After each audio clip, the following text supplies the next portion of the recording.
define la Organización de las Naciones Unidas al cambio climático y hay que hacerle frente. No podemos posponer más nuestra participación. Buenas noches, soy Eduardo de la Teja Ángeles, vicepresidente de Despertares Derechos Humanos AC.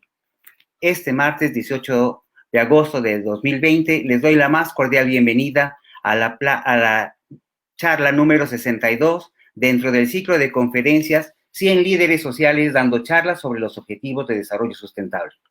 Despertares pretende que esas conferencias se desarrollen con un formato íntimo y cercano y que lejos de ser como una clase virtual, sea una plática donde quien expone y el público puedan tener una interacción a través del Facebook Live.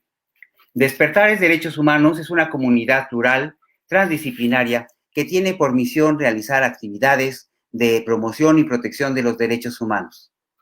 De esta manera, nos unimos a la Agenda 2030 de las Naciones Unidas, adoptando los objetivos globales para erradicar la pobreza, proteger el planeta y asegurar la prosperidad para todos como parte de una nueva agenda de desarrollo sostenible. Y para esta noche, abarcando el objetivo de desarrollo sustentable número 13, que es el cambio climático, tenemos al doctor Carvallo Escobar, de quien me voy a permitir leerles una pequeña semblanza. Hace 9 años, el doctor Carvallo Escobar creó la organización Terra Ética, con el objetivo de lograr que el impacto social y la sustentabilidad y la conservación del ambiental tengan el mayor alcance posible. Con ella, Roberto se ha especializado en 3 áreas: la democratización del conocimiento, inclusión financiera y medición del impacto.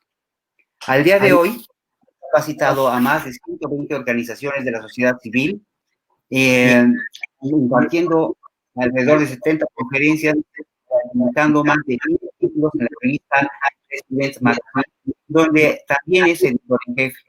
También es autor del libro La rebelión de los pelones, que en un futuro no muy lejano tengamos la oportunidad de que también nos documente, por favor.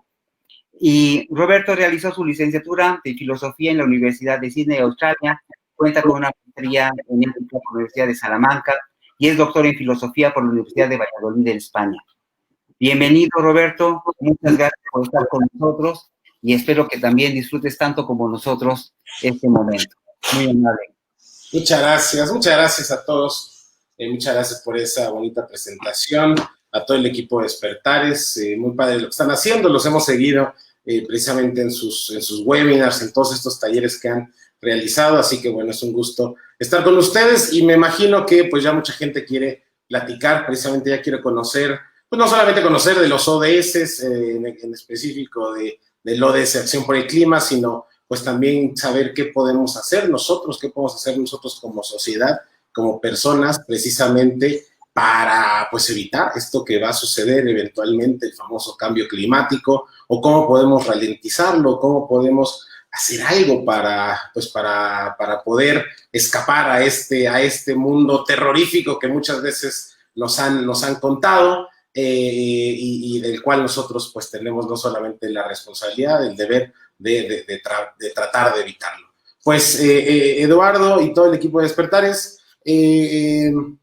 no sé si prefiera el público, la gente, preguntar precisamente, o como dicen, me arranco, yo hablo un montón. Por favor, si eres tan amable, dame una buena introducción y después las preguntas.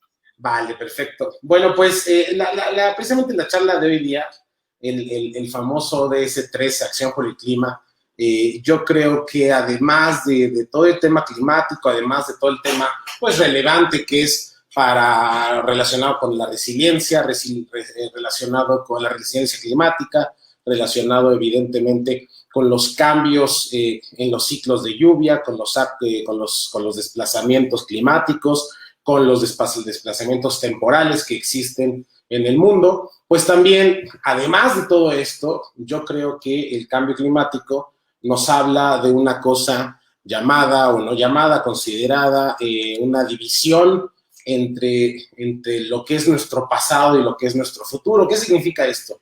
Yo sé que puede ser una trivialidad lo que voy a decir, pero en realidad es un tema muy importante, es un tema categórico, el tema de lo pasado, del futuro, y tiene que ver con una conversación que tuve alguna vez con una amiga, en donde hablo con ella y le pregunto Estábamos platicando, echando los mezcales, y le digo, oye, ¿y tú tindereas? Y para todas aquellas personas que no sepan qué es el Tinder es una aplicación para ligar, perfecto, es el futuro, o bueno, es el presente. Ya ahora, antes de la pandemia, ya quizá no se necesitaba tanto ir al bar, o al antro, o al restaurante para conocer personas, sino ahora a través de aplicaciones se puede ligar, ¿no? Se puede encontrar a la media naranja, o como llamamos al limón del tequila.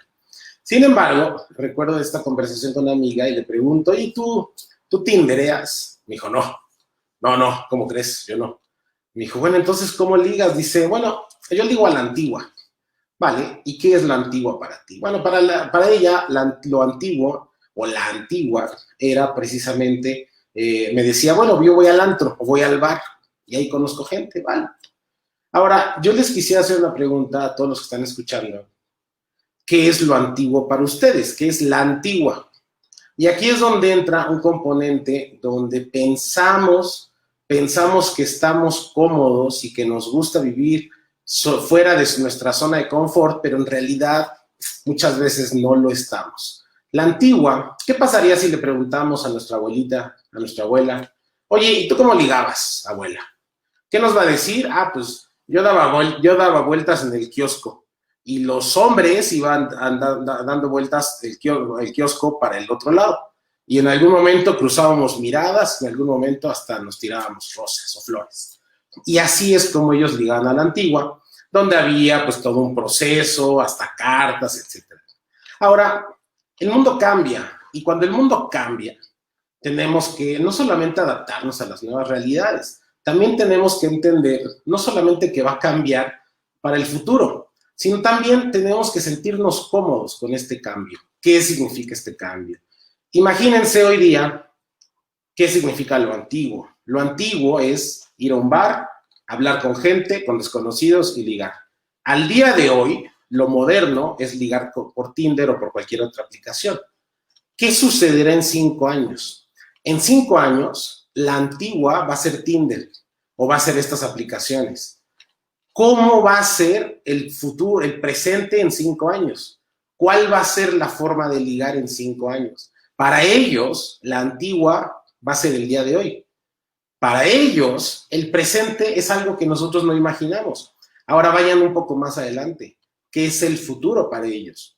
No solamente saber nuestro futuro en 5, 10, 15, 20 años, sino para aquellas generaciones que estén en 20 años en este planeta, ¿qué es el futuro?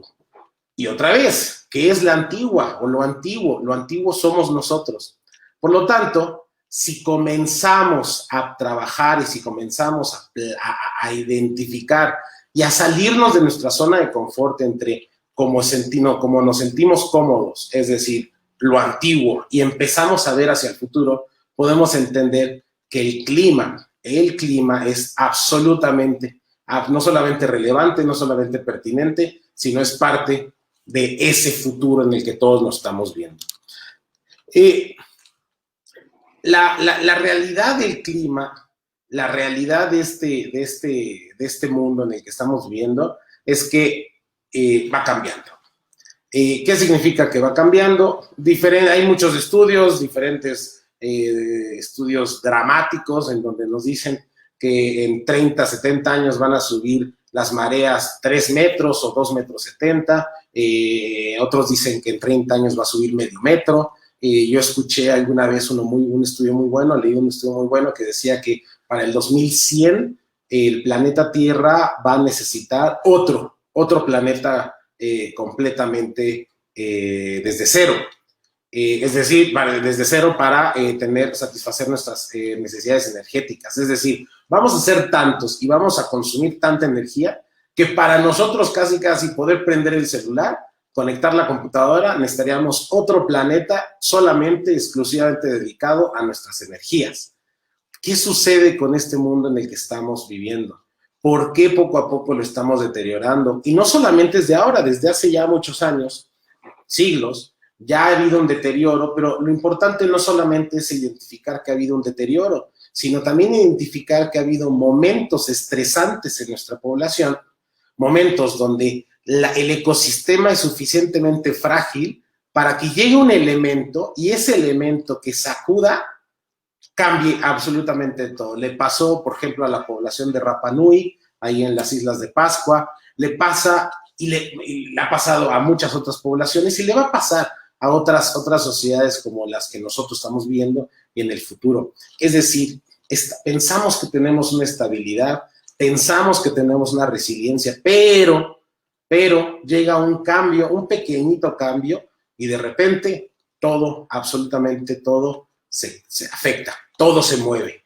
Estamos viviendo un mundo en donde ya no solamente sabemos de estabilidad, de significados concretos, de cosas no cambiantes. Hoy día todo es ambiguo, todo es volátil, todo es incierto, todo cambia.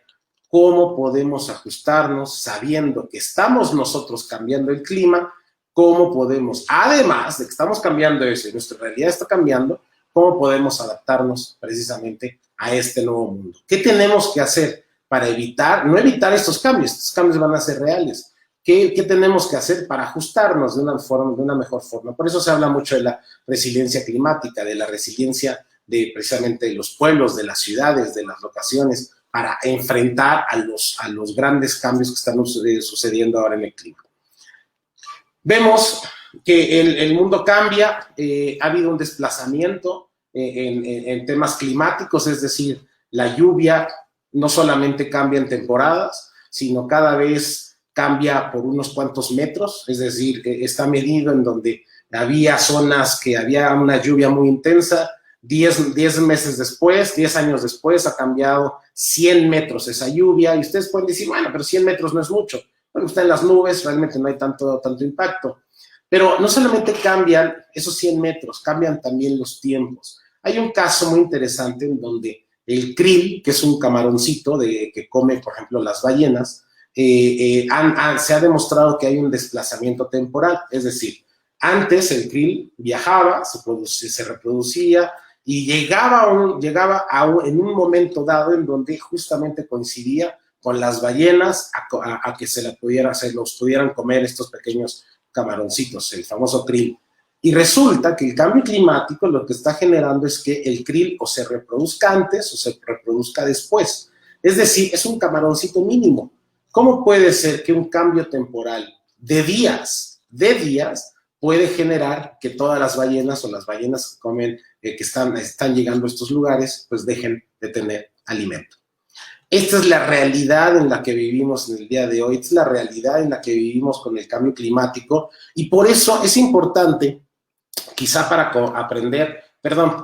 empezar a hablar de estas realidades nuevas, quizá es importante o es anecdótico ver que todavía nuestro lenguaje, nuestra forma de entender el mundo, no es tan integral como pensamos. Hablamos mucho de pensamiento integral, pensamiento holístico, pero todavía en nuestra forma de entender la realidad, todavía usamos categorías, usamos criterios particulares, usamos dicotomías, uno o el otro, sí y no, es un mundo maniqueo. Y esto recuerdo un evento donde hicimos precisamente un tema de fortalecimiento de organizaciones llamado Marco Lógico, y le pregunto a las organizaciones, todas eran ambientalistas, todas. Y les pregunto, bueno, ¿qué es más importante? ¿Salvar el jaguar o el ajolote o el mono zaraguato? ¿O asegurar que México tenga políticas que reduzcan y eviten totalmente la equidad de género? Bueno, que potencien la equidad de género, que eviten la inequidad de género. Claro, puros ambientalistas, ¿cuál es su primer pensamiento? El medio ambiente, la conservación. Entonces, lo primero que dijeron, no, primero debería ir el jaguar, el mono zaraguato y nuestra selva de Yucatán. Pero la misma pregunta la hice con pura organización de la sociedad civil trabajando en derechos humanos, en aspectos sociales. ¿Cuál creen que fue la respuesta? Todos dijeron, lo primero que tenemos que atacar como organización organizada, como sociedad organizada, es el tema de equidad de género. Tenemos que lograrlo, tenemos que evitar la violencia de género. Oye, pero los jaguares, bueno, Claro, los jaguares es un problema, pero primero, prioritariamente, tenemos que atender la violencia, por ejemplo, o la inequidad de género. ¿Qué sucede? Que cuando estamos hablando en el mundo real, estamos batallando muchas veces entre uno y el otro. Es decir, ¿qué va primero? ¿Preocuparnos por el ambiente y ahora en temas de COVID o preocuparnos por la economía? Y lo ven ahora con el debate famoso de las famosas mascarillas o las máscaras, los tapabocas. Resulta que yo creo que poco a poco estamos dándole ese último empujoncito al ambiente para decir, mira, ya habíamos medio un poquitito limpiado los océanos, ¡pum!, ahí te va el regreso. Todo lo que habías ahorrado en los popotes, ahí te va de regreso. ¿Qué va? Y claro, ahora podemos argumentar, sí, pero es que la salud de las personas, absolutamente tiene que ver con que ahora estamos viviendo un mundo en donde estamos dando otra vez criterios, prioridades. Y lo entiendo perfectamente. La gran pregunta es por qué seguimos pensando en uno o el otro. ¿Por qué estamos pensando en que no pueden haber cosas al mismo tiempo? Como realmente los problemas complejos de la realidad son. Hace algunos años nos pidió una organización de la sociedad civil, una famosa ONG americana, y nos dijo, miren, nosotros estamos trabajando con productores en la selva de Yucatán y ya tenemos ciertos modelos productivos que pueden ayudar al medio ambiente, es decir, es una reconversión sustentable, pero además involucra el tema productivo, involucra a los productores. Los productores pueden generar mejores rendimientos. Perfecto, suena increíble. ¿Para qué nos llamaron? Porque resulta que estos modelos de reconversión sustentable, otra vez, se pensaba que son caros, se pensaba que la gente no los va a comprar. ¿Por qué no? No, ahorita no invertimos. Primero lo que tenemos que es la papa, la comida. No queremos tocar esas cosas de sustentabilidad. Yo recuerdo una reunión con entidades de gobierno y yo hablando de responsabilidad social y me dicen, no. Aquí primero las personas, los animales, el bienestar de los animales, luego, eso es todavía no. O sea, todavía me tengo que preocupar del bienestar de los animales y cuando tengo productores que no les alcanza para pagar el avío, no, primero las personas. Todavía existe este componente a lo largo de toda la sociedad. Ahora, cuando nos llama esta organización de la sociedad civil, nos dice, mira, hemos encontrado muchos problemas, la gente no lo está aceptando, ¿cómo lo hacemos llamativo? Pues, ¿por qué no lo hacemos rentable? ¿Y por qué no demostramos que no solamente es una muy buena idea irse a la sustentabilidad, es un negociazo irse a la sustentabilidad, es rentable como pocas cosas? ¿Qué se necesita? En este caso, se necesita no solamente generar nuevas cosas, nuevos elementos, nuevos instrumentos, nuevas herramientas, no. También se necesita voltear un poquito al pasado, voltear a conocer los elementos con los que tenemos. En este caso, ¿cómo lo hacíamos rentable? No lo hicimos rentable a través de un paquete tecnológico, es decir, nuevas instrucciones para la generación de los productos ganaderos o agrícolas, sino en este caso era conocer los instrumentos financieros, implementar una nueva metodología llamada finanzas híbridas, utilizar créditos créditos tradicionales, créditos de banca de desarrollo, subsidios, un poquito de capital de riesgo, ponerlo, cosas del pasado, cosas tradicionales, ponerlas en sintonía, mezclarlas en una nueva licuadora y resulta que la mezcla perfecta hace y logra que cualquier proyecto, muchos proyectos de estos de reconversión sustentable, es decir, que ya no se trata de extraer todo, de consumir todo, de producir todo, sino hacer una forma donde podamos convivir con el medio ambiente, realmente no sea solo rentable, sino sea un negociazo. Ahora, no solamente eso existe, no solamente se trata de entender que hay que dar soluciones complejas, por ejemplo, un modelo de reconversión sustentable, sino también hay que entender que la realidad quiere cosas muy particulares. ¿Qué quiere la realidad?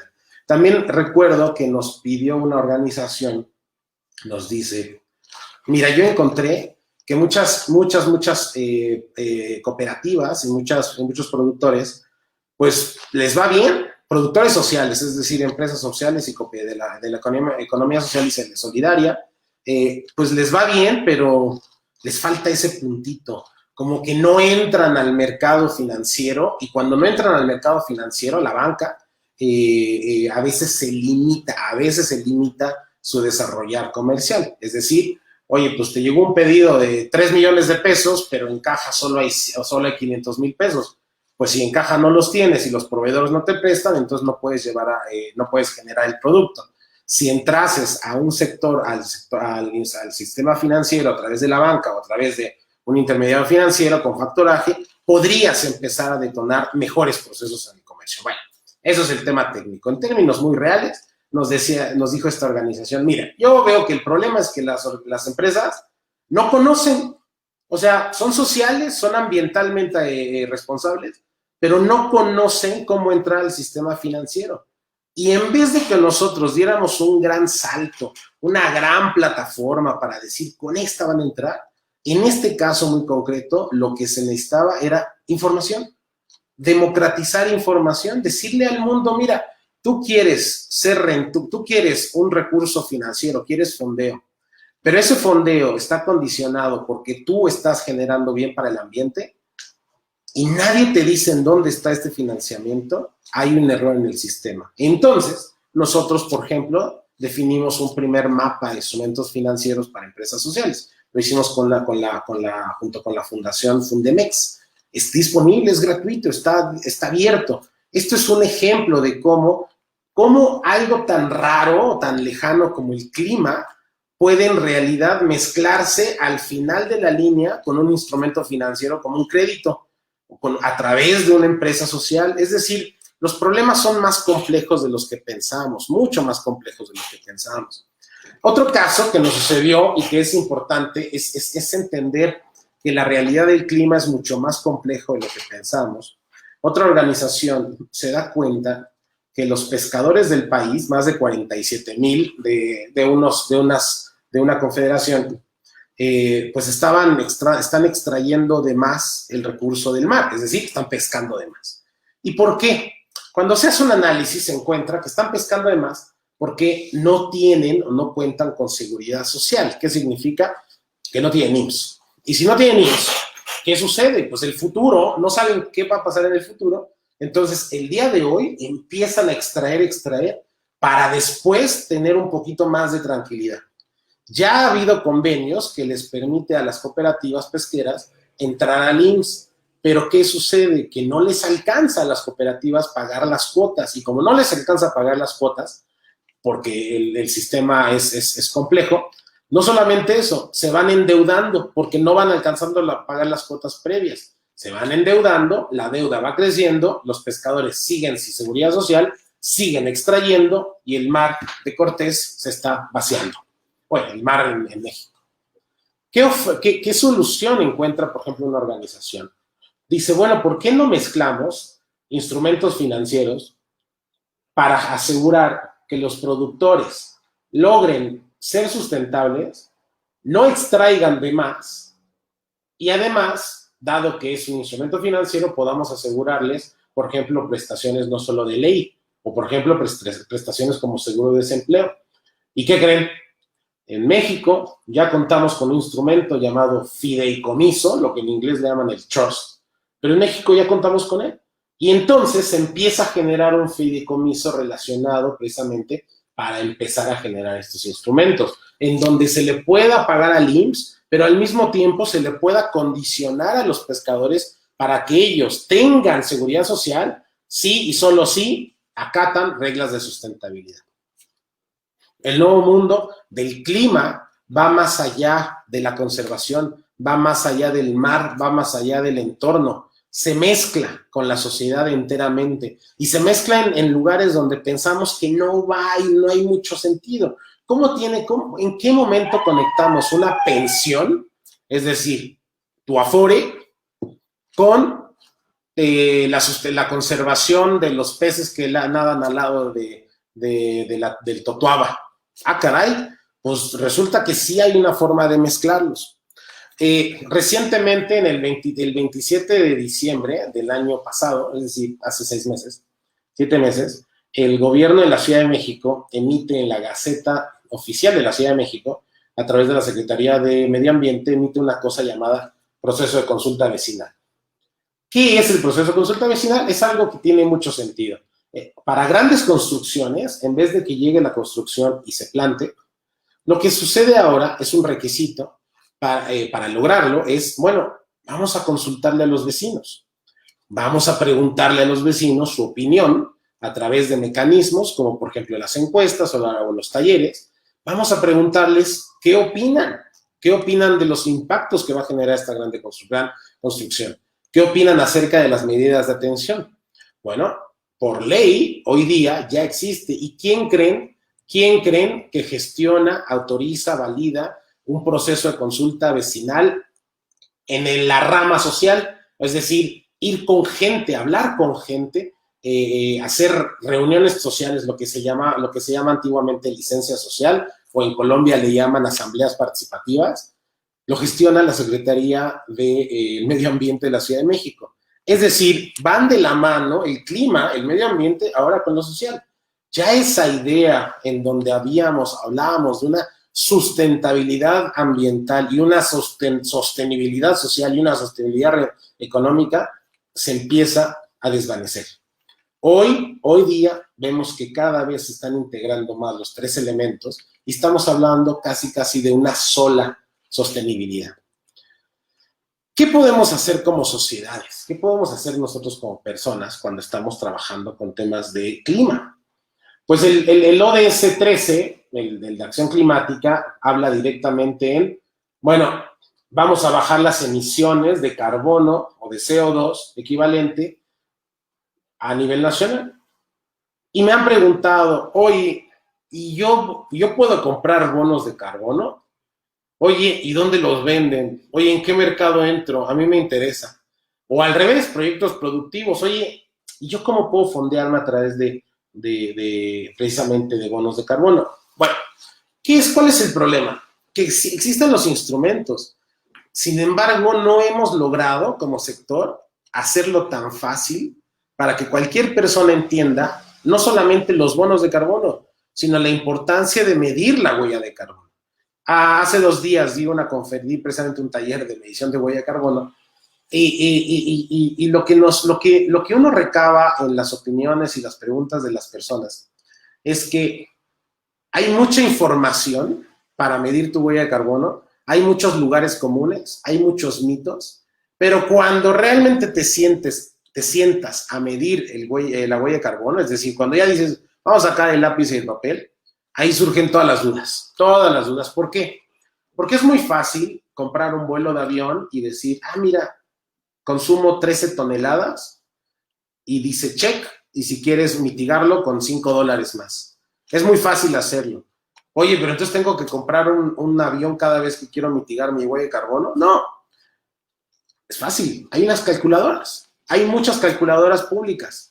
¿Vale? Me meto a las calculadoras, hay muchas organizaciones. Nosotros en Terraética usamos una, digamos, oficial, se llama Carbon Footprint, pero hay unas muy buenas de WWF, hay unas muy buenas de Nature Conservancy. La plataforma mexicana del carbono es buenísima, el México 2 o MexCO2, es buenísima esa calculadora.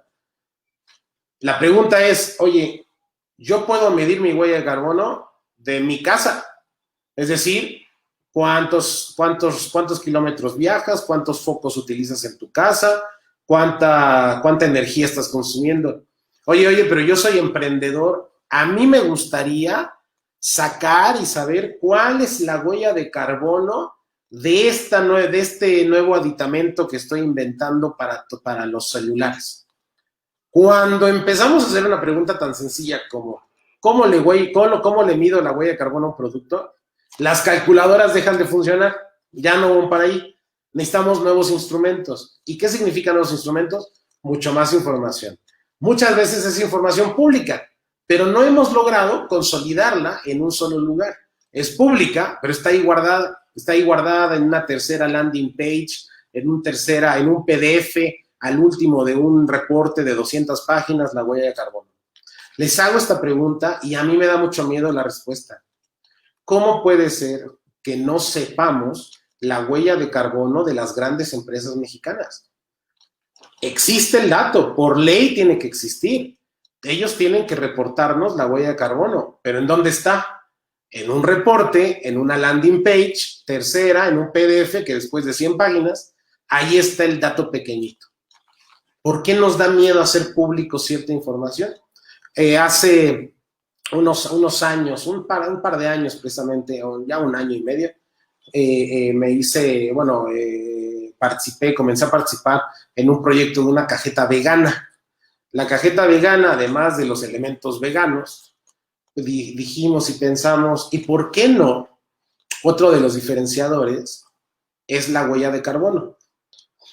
Pues vamos a hacerlo. Hicimos el cálculo. Resulta que una cajeta normal, para los que nos vean en Argentina, un dulce de leche, consume, es alrededor de unos 300 gramos, es alrededor de 1,5 kilos de CO2 equivalente. Es decir, para extraer o generar una cajeta de 300 gramos, se liberan, en términos así abstractos, a la atmósfera 1,5 kilos de CO2 equivalente. Bueno, y para una vegana, 500 gramos. Es decir, es 3 veces menos nocivo una cajeta vegana que una cajeta normal. ¿Por qué es importante? Bueno, ¿qué pasaría si ustedes van al supermercado y tienen 2 productos? Y dice uno dice 10 pesos y el otro dice 5 pesos. Quien crea que la gente va a comprar por precio, perfecto, va a comprar el de 5 pesos. Uno dice 10 pesos sin azúcar y 5 pesos con azúcar. Quien prefiera productos sin azúcar va a comprar por el de 10 pesos. Pero ¿qué pasa cuando empezamos un poquito más a detalle? 300 carbohidratos, bueno, no 300, sí, 300 gramos de carbohidratos, 255 gramos de carbohidratos. Cuando empezamos el lenguaje de los atributos, mucho azúcar, poco azúcar, mucho colesterol, poco colesterol. Empezamos mucho sodio, poco sodio. Cuando empezamos a hablar el lenguaje de los atributos en los productos, muchas veces el precio deja de ser relevante. Es decir, muchas veces lo que nosotros queremos comprar va más allá que el precio que nos están ofreciendo. ¿Por qué no hemos logrado a nivel nacional, a nivel internacional tampoco existe, que en los etiquetados esté la huella de carbono de los productos? A mí me permitiría ir con salsa Valentina y decir, mira, salsa Valentina, esta botellita está consumiendo 1 kilo de carbono, pero esta salsa búfalo, 2 kilos. Entonces, quizá yo estaba en la duda de decir, se me antojan las papitas con salsa, pero ya sé que si compro esta, voy a reducir mi huella de carbono. Esto es una de las formas en las que el mercado, la población, empieza a hablar un nuevo lenguaje climático sin ir más lejos a nivel nacional, sin ir más lejos a tener que ser una gran compañía que te obligan a emitir o a gestionar tus emisiones de CO2. Otra pregunta para las organizaciones. Es un momentazo para fondearse a través de proyectos productivos que reducen la huella de carbono. ¿Cuál es el problema? Que si ustedes quieren reducir su huella de carbono, por ejemplo, ustedes al día de hoy hacen su calculadora y en un mes, el día de hoy se dan cuenta que su huella de carbono es de 100 toneladas al año. ¿Qué harían ustedes para mitigarla? Pues es muy fácil, van a 3, 4 páginas web, hay varias, muy oficiales, muy buenas, y te dice, mira, cada tonelada mitigada te cuesta entre $13 y $6. Es decir, dame 100 toneladas por $6, dame $600 y tienes huella de carbono neutro, ¿vale? Perfecto. Ahora les hago esta pregunta. Normalmente los proyectos donde se están mitigando la huella de carbono, ¿cuál es una de las características? Sigue siendo proyectos energéticos. Siguen siendo proyectos, y aquí viene el gran componente, de cría de animales. Lo que no se dan cuenta es que mucha gente que genera este interés por reducir tu huella de carbono, ¿quiénes son? Ambientalistas, veganos y gente que no está a favor del maltrato animal. Y entonces, si yo para mitigar mi huella de carbono tengo que darle dinero a un proyecto que cría cerdo, oye, pues entonces no me están entendiendo lo que yo estoy buscando como alguien que quiere mitigar, alguien que le interesaría tener mayor información y que realmente está dispuesto a pagar un premium, una prima, o un premium en este caso, un prime, para decir, oye, están entendiendo lo que yo quiero. Yo me gustaría ir al supermercado y decir, y estuve en una conferencia precisamente de huella de carbono, y estaba gente de estas compañías, me parece que era Herdes, creo, y les dije, qué padre sería que yo fuera al supermercado y viera chiles Herdes jalapeños, 1 kilo de huella de carbono, 1 kilo de CO2 equivalente. En el etiquetado, así como dice 1 gramo de sodio, 1 kilo de CO2 equivalente. ¿Por qué no hemos logrado generar esa información para la gente? ¿Por qué no hemos logrado empoderar a la población para que tenga mayor capacidad de decisión? Más información les permite tener mejores decisiones. Por eso es importante estos instrumentos también para las organizaciones. Eso se llaman mercados voluntarios. Una organización que tenga visión y que diga, ya entendí, hay gente que quiere donar dinero para ellos mitigar su huella de carbono y yo les voy a dar la oportunidad. Pero no solamente les voy a dar la oportunidad para que me den dinero, les voy a informar de todo el proceso. Es decir, dame $10 y con $10 tú siembras un arbolito, significa un arbolito. Dame $20 y con $20 salvamos un burrito del mercado del mezcal. Dame $100 y con $100 te aseguro que 100 metros de manglar están salvados. No lo hacemos porque, claro, requiere esfuerzo. Y luego también el tema de la medición de impacto, tristemente en las organizaciones, no lo tenemos bien calculado. ¿Por qué? Porque es complejo. Y si es complejo, muchas veces nos da flojera. Hay otra de las características, y con esto voy terminando para abrir preguntas, donde vean lo importante del clima y vean por qué le damos muchas vueltas a algo que curiosamente es más sencillo. Alguien se le ocurrió la idea que para beber de una forma más fácil, pues necesitamos popotes. Fantástico. Entonces, por muchos años usamos popotes. Luego a alguien se le ocurrió, dijo, oye, pues quizá no necesitamos popotes, quizá podemos tomar del vaso. Quizá los popotes tienen un efecto nocivo. Y sale este video famoso de la tortuga donde le quitan un popote y empezamos a producir, empezamos a dejar de consumir popotes. ¿Por qué el mundo sigue siendo contaminante? Por varias razones. Dentro de ellas, estamos esperando grandes soluciones a los grandes problemas que tenemos. Es decir, sabemos que somos sociedades que consumen petróleo, entonces una solución es, mira, yo tengo mi coche, consume petróleo, pero en el momento que todos los coches, que haya más opciones para comprar coches eléctricos y no cuesten 600,000 pesos, sino que cuesten lo mismo que un coche normal, en ese momento ya voy a empezar a comprar coches eléctricos. Es decir, esperamos a que una industria cambie totalmente, se renueve totalmente, lleguen distribuidores internacionales a México para vender coches eléctricos, instalen redes para que podamos cargar nuestro coche eléctrico en todas las ciudades. Esperamos eso en vez de irnos a cosas más sencillas, cosas mucho más simples. ¿Qué sucedería si en vez de pensar y en vez de ver que se necesitan soluciones increíblemente complejas, nos vamos hacia lo básico? El consumo de la carne es de lo que más está afectando el cambio climático.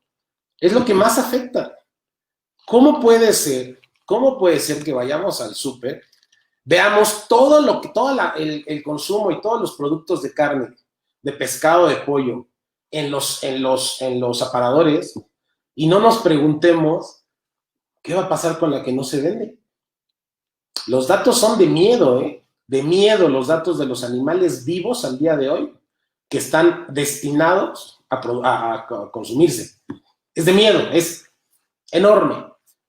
¿Cómo puede ser que sigamos pensando, esperando grandes soluciones a través de grandes procesos tecnológicos, Cuando quizá una de las soluciones es, olvídense de ser vegano.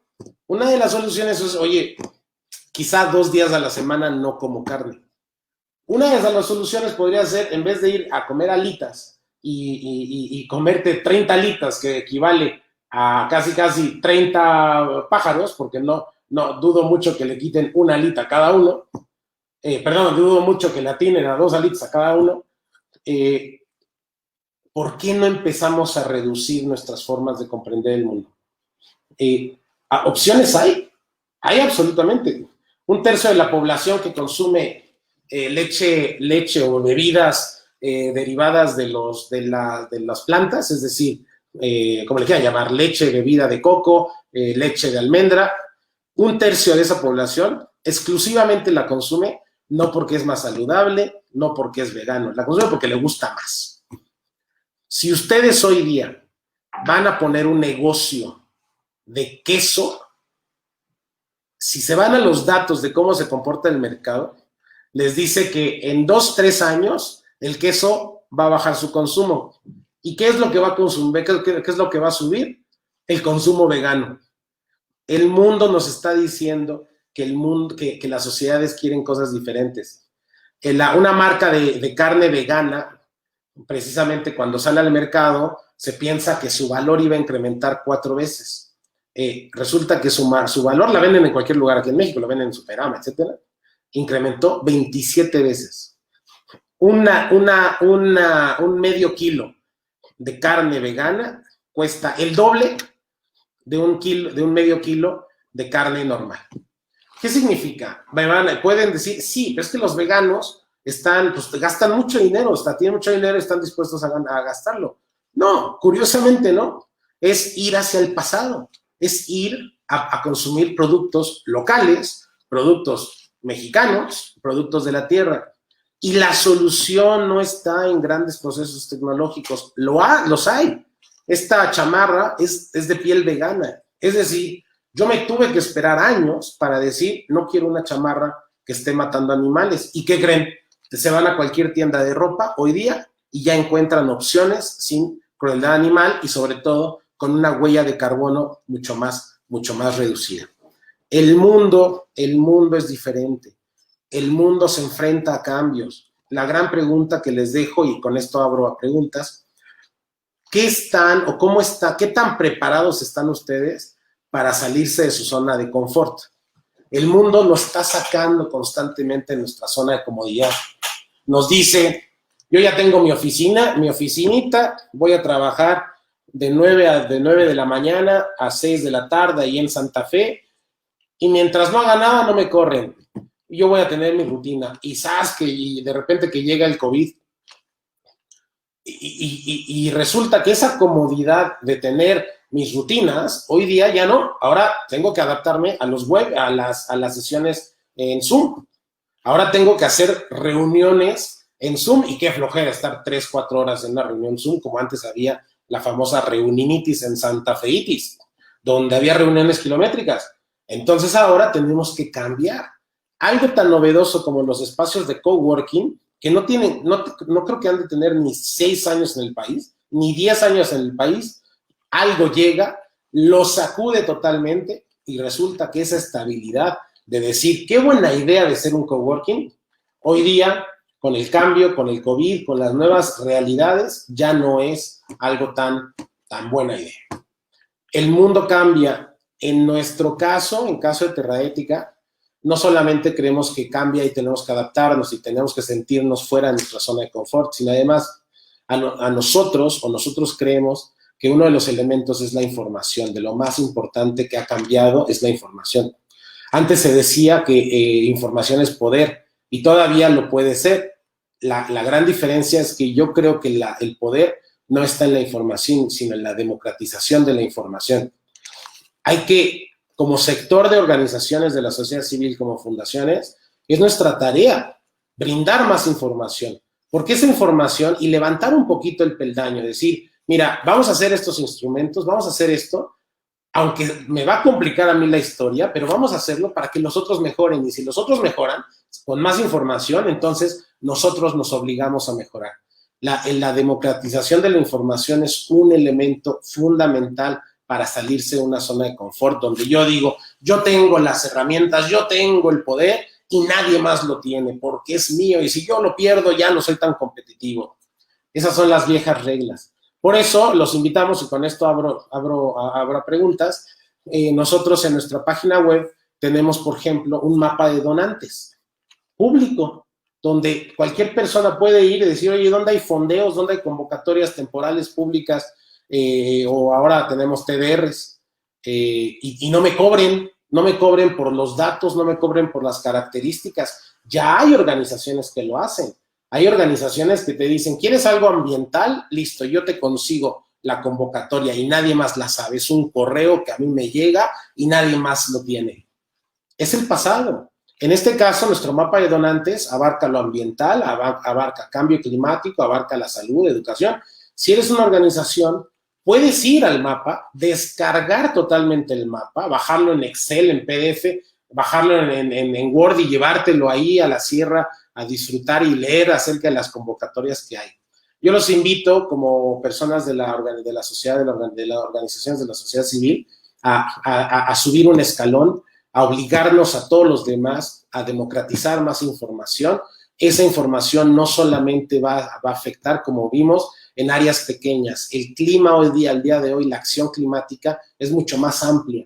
Y sabemos que la información es uno de los caminos precisamente para que haya más acción climática en esta sociedad.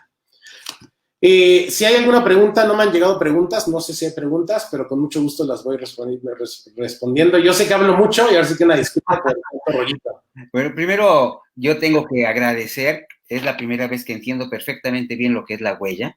Nos llevaste de la mano prácticamente desde el principio hasta esta parte tan importante que es la que corresponde a la actitud del ser humano ante la nueva realidad.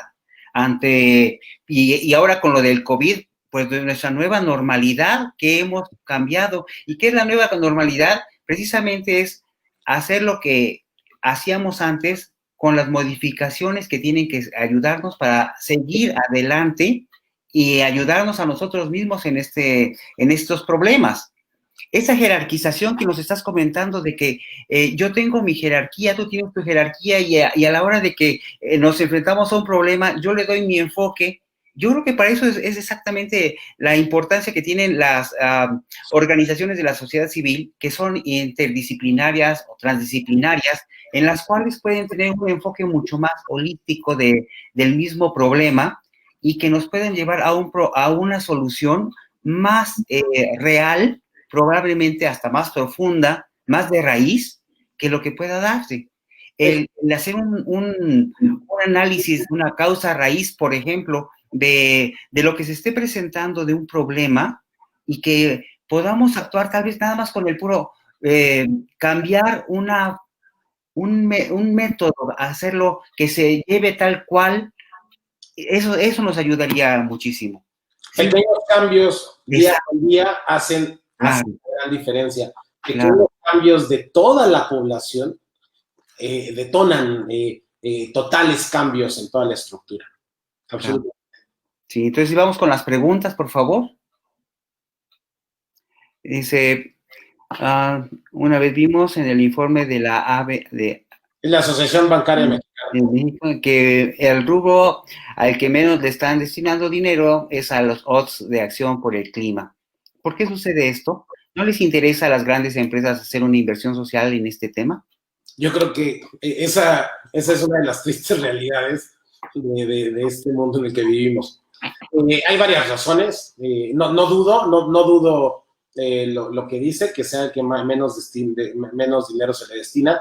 Es mucho más llamativo que las grandes empresas hagan grandes donativos a temas sociales por puro número. Es decir, mira, le llegamos a 1,000 niños, llegamos a 1,000 familias, llegamos a una población de 1 millón de personas, en vez de decir, mira, ayudamos a un intangible, el cual no puedes ver ahorita, van a ver tus nietos ventajas de ello, y entonces no es tan presumible, y es tristemente real. ¿Qué podemos hacer? pues precisamente como organizaciones que estamos trabajando en temas climáticos, hacer visible el problema. ¿Qué sucede con el problema? Que ahora lo estamos viendo, las lluvias están llegando mucho más, las sequías están llegando mucho más, no es de ahora, llevan 20, 30 años que están estos fenómenos erráticos cambiantes. Yo recuerdo de niño que no llovía tanto en la Ciudad de México, o no llovía tan puntual. Ahora llueve creo que siempre a las 6 de la tarde, cuando hay temporada de lluvia, y bueno, se ha recorrido unos meses. Bueno, para nosotros que vivimos en ciudad quizá no hay tanta diferencia, pero oye, si yo tengo mi campo y estoy viviendo del agua que está nutriéndose, pues tengo mi milpa, pues quizás sí me estoy preocupando. Y ahora también es importante esto. La realidad mexicana es que hemos vivido golpe tras golpe. Cuando llegó el terremoto, hace unos años, todos y todas las que trabajamos en organizaciones, sabemos que es real. Los donativos se fueron al terremoto. Hoy día ya sabemos qué va a pasar con el COVID y la verdad estamos de acuerdo. Todos los donativos, los grandes donativos van a estar destinados a temas relacionados con el COVID. ¿Qué sucede? Que otra vez el clima lo estamos dejando atrás. Mira, y en términos, como dicen en inglés, nos va a alcanzar. Claro. ¿Cuál es la realidad? Que nos va a alcanzar en algún momento.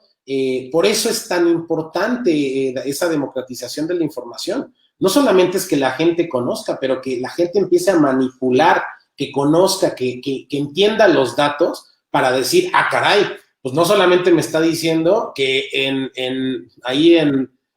no sé, que en África va a haber un problema, sino va a suceder aquí a 2 cuadras. En 2 cuadras ya va a haber problemas porque se me está causando este problema a través del clima. Más información, yo creo que va a detonar en más inversión en los ODS climáticos. Qué bueno, porque realmente los grandes problemas, cuando no están cerca de nosotros, como que no nos atañen, no nos preocupan nada. Al rato, cuando nos llega, ejemplo, como bien dijiste, el temblor, cuando era yo chiquito, en 1800 Carranza, algo así, resultaba que empezaba uno a tener escuchaba uno de un temblor en cierta parte del mundo y decía, ay, pobres, pero cuando los vivimos, claro, ay, pobres de nosotros, ¿no? Y nos organizamos y aprendimos y ahora tenemos protección civil, etcétera, etcétera. Y cuando lo empezamos a dejar como que ya no es tan importante, la naturaleza nos dice, ándale, ¿cómo que no? Tienes que aprender de todos modos todo lo que es esta cuestión de la protección civil.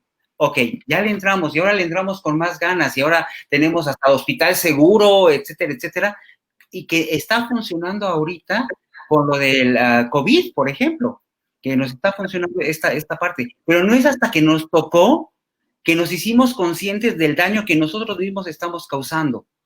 Mientras, como que no nos cae el 20. ¿Podemos ver la siguiente pregunta, por favor? Dice, un comentario dice, no hay forma de que el ser humano esté en un ambiente sustentable al 100%. Sí, no hay forma. Es totalmente cierto. Hay un matemático, no sé si es de Michigan University o de Minneapolis, que es de esos así muy técnicos anti preocupaciones éticas. Dice, miren, la única forma de ser sustentable es que un 30% de la población sea la que viva y todos los demás no. Dice, la única forma de llegar a ser sustentable es, vamos a salir hoy en la calle, vamos a prender todos los aires acondicionados, vamos a consumir todos los energéticos que tenemos. En ese momento se agotan y en ese momento, claro, son consideraciones morales y éticas, dice, en ese momento 70% de la población se va y ese es el único momento en donde podemos ser sustentables, según este matemático. Es cierto, no hay impacto, es imposible tener un impacto completamente neutro. Todas nuestras actividades tienen un impacto. Lo que pasa es que también tenemos que entender es que hay de escalas, hay de mucho impacto a bajo impacto. Hemos llevado prácticas de alto impacto nocivo y no solamente las grandes empresas. Había una pregunta, no sé si me adelante, acerca del CEO de Larry Fink, que había dicho que es BlackRock, es este monstruo financiero que dice que ahora van a invertir precisamente a empresas donde estén apoyando a los ODS. Es cierto, es verdad, hay un gran movimiento precisamente de inversión de impacto. Ya no solamente los criterios es rentabilidad o riesgo, ya también es impacto. Es decir, vamos a entrar en un nuevo lenguaje en el que tenemos que salirnos de nuestra zona de confort. Miren, yo no, cada vez escucho y cada vez me hace más ruido cuando dicen, no, es que el mexicano no va a invertir ahí, no va a pagar en cosas ambientales. Y yo lo sé por qué. Es que el mexicano no consume, no compra cosas raras, se va a ir a lo barato. Es lo que, híjoles, ¿cómo me hace ruido? Se va a ir a lo barato el mexicano. Quien lo dice, nunca ha venido a echar un mezcal a la Condesa, a pagar 200 pesos por un mezcal, que no es barato, no es de lejos barato, pero prefiere pagar esos 200 pesos por X razón, pero no se vayan solamente a la hipsteriza de la Condesa. Quien diga que el mexicano solo paga lo barato, no ha ido a una boda de pueblo. Claro. No ha ido a ver a Marco Antonio Solís o a los buques, a un pueblito donde llegan, se gastan millonadas, hay torito, hay castillos artificiales, castillos de fuegos artificiales y se gasta un dineral. No es lo barato. Una boda, unos 15 años, el mexicano no compra por barato, compra porque quiere comprarlo. Claro. Lo que tenemos que lograr es, oye, dame la oportunidad para que yo entienda por qué tengo que invertir en ti y no irme en otras que están siendo más baratas, pero no me están dando esta ventaja competitiva. Entonces, estoy a favor, mucha gente está en contra, y ahí el tema de los conservacionistas, o de la gente que trabaja en conservación, es muy interesante. Hay los puristas y los pragmáticos como yo. Los puristas dicen, no, es que ¿cómo vas a trabajar con estas grandes corporaciones? Si son el mal, son los que están generando todo lo malo. Y hay los prácticos como yo que decimos, mira, muchas de estas grandes corporaciones hacen cosas malas, pero pues es nuestra chamba precisamente lograr que, bueno, ya las iban a hacer las cosas malas, tenemos que empezar a trabajar para que no sean tan malas, ¿no? Es el primer paso. Bueno, perdón que luego me extiendo. No, hay otra cuestión, por ejemplo, entonces realmente entre un proyecto que sea más rentable en todo aspecto, ¿deberá de tener entonces más facilidades de obtener un apoyo económico? Absolutamente, o sea, tenemos dos estándares para inversión, sea de capital, o sea para ir un crédito, o simplemente como indicadores nuestros financieros. Hay muchos, dos principales es, dame tu rentabilidad y dame tu riesgo. Si tienes mucha rentabilidad, normalmente vas a tener mucho riesgo. ¿Qué empresas tienen mucha rentabilidad? Por ejemplo, las empresas tecnológicas. O sea, si le pegan, WhatsApp se vende en $6,000 millones. Si le pegan. Pero puede ser que no le peguen. Entonces, el riesgo es muy alto, la rentabilidad es muy alta. En cambio, otros proyectos donde tienes rentabilidad baja, también es probable que tengas riesgo bajo. Le prestas dinero a tu mamá. Pues tú sabes que es tu mamá, tú sabes que pues, se lo puedes cobrar, así le puedes cobrar hasta intereses bajitos, porque sabes que te va a pagar.